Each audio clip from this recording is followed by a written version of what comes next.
चलिए अब आते हैं क्वेश्चन नंबर 6 की ओर। इसमें बोल रहा है कि एक कुटीर उद्योग एक दिन में कुछ बर्तन का निर्माण करता है। एक विशेष दिन यह देखा गया कि प्रत्येक नग की लागत उस दिन के निर्माण किए गए बर्तनों की संख्या के दुगुने से 3 अधिक थी। यानी प्रत्येक नग का मतलब एक नग की लागत बोला गया है कि उस दिन निर्माण किए गए बर्तनों की संख्या के दुगुने से 3 अधिक। यदि उस दिन कुल निर्माण लागत 90 रुपये थी तो निर्मित बर्तनों की संख्या और प्रत्येक नग की लागत ज्ञात कीजिए। तो जो हमें निकालना होता है उसको हम क्या कर लेते हैं, मान लेते हैं। चलिए चलते हैं क्वेश्चन नंबर 6 की ओर।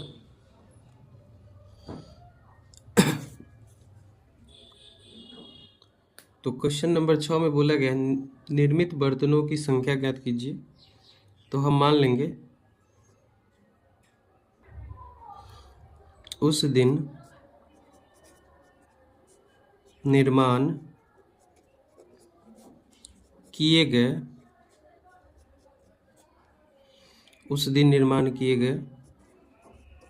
बर्तनों की संख्या।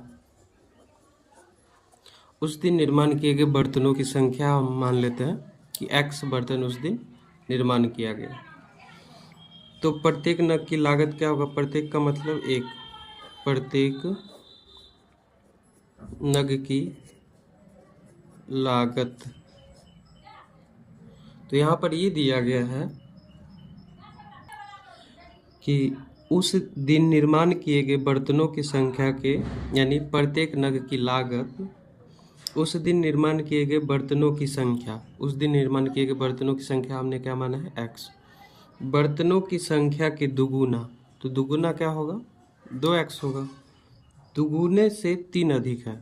3 अधिक का मतलब 3 जोड़ देंगे तो ये हो गया 3 अधिक है।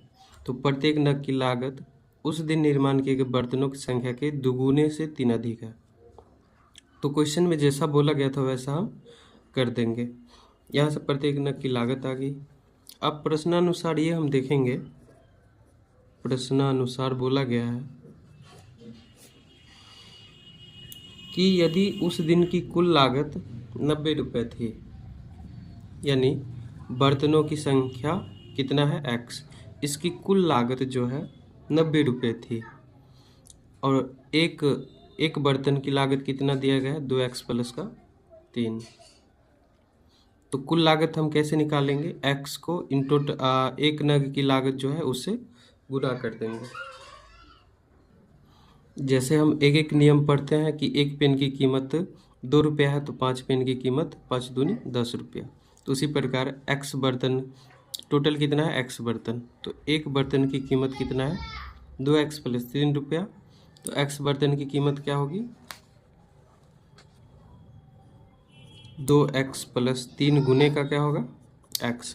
इनकी टोटल लागत कितना दिया हुआ है कि टोटल लागत है 90 रुपया। तो यहाँ से हो जाएगा 90। तो x को 2x से गुना होगा, ये होगा 2x स्क्वायर।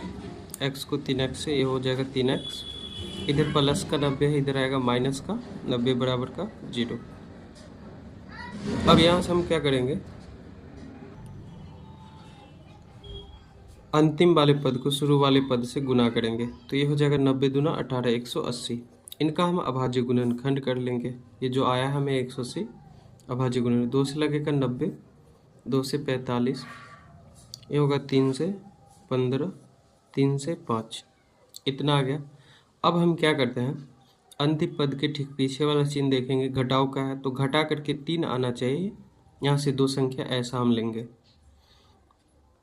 अंतिम पद के ठीक पीछे वाला चिन्ह देखेंगे, घटाव का है तो घटा करके 3 आना चाहिए। यहाँ से 2 संख्या हम ऐसा लेंगे। तो यहाँ से देख लीजिए, अगर यहाँ से 2 दूनी 4 दिया 12, यहाँ से 12 ले ले और यहाँ से 5 दिया 15, तो 15 में से 12 को घटाएंगे कितना होगा? 3। इसको हम ऐसे लिख सकते हैं, 2x स्क्वायर है, 2x स्क्वायर प्लस का प्लस 15x में से 12x को घटाएंगे तो कितना हो जाएगा? 3x। माइनस का 90 है तो माइनस का 90 बराबर का 0। अब यहाँ से हो जाएगा 2x स्क्वायर बाहर प्लस का चिन्ह है, यानी चिन्ह ही बदलेगा, कोष्ठ हटाएंगे तो प्लस का 15 है तो प्लस का 15x, माइनस का 12 है माइनस का 12x, माइनस का 90 बराबर का 0। अब यहाँ से हम क्या करेंगे, इन दोनों में जो कॉमन होगा उसको बाहर कर लेंगे। यहाँ से x इसमें भी x इसमें भी है, x को बाहर किए हो जाएगा 2 प्लस का, ये कितना हो जाएगा 2, और x स्क्वायर था तो एक x तो बचेगा, इसमें से x चला गया, ये बच गया 15। इन दोनों में माइनस है तो माइनस को सबसे पहले बाहर कर लेंगे। इन दोनों में कितना कॉमन आ जाएगा 6 बाहर आ जाएगा तो ये हो जाएगा 6 दूनी 12, ये बच जाएगा 2x, और यहाँ से माइनस तो बाहर चला गया तो ये बच जाएगा प्लस, 6 बाहर गए तो 15 छके 90, 15 ये बच गया, 90 क्या हो जाएगा 15 बराबर का 0।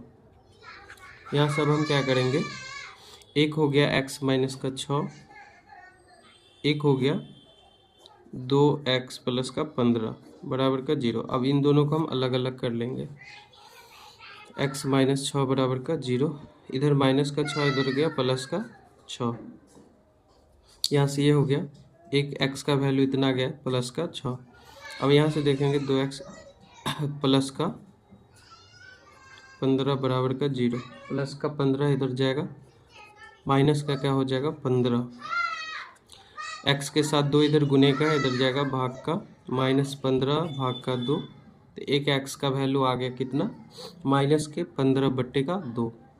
तो कभी भी किसी वस्तु का जो कीमत होगा वो बट्टे में नहीं हो सकता है, माइनस में नहीं हो सकता है।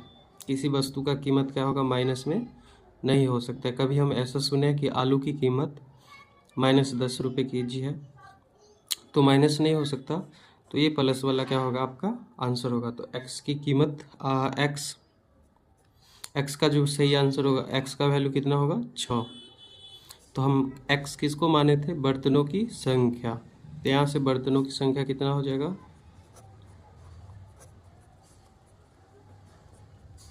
6।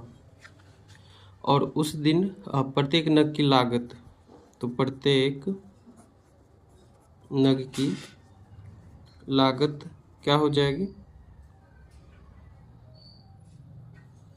क्या था 2x प्लस का 3, तो 2 गुने x का वैल्यू 6 प्लस का 3, यहाँ से हो जाएगा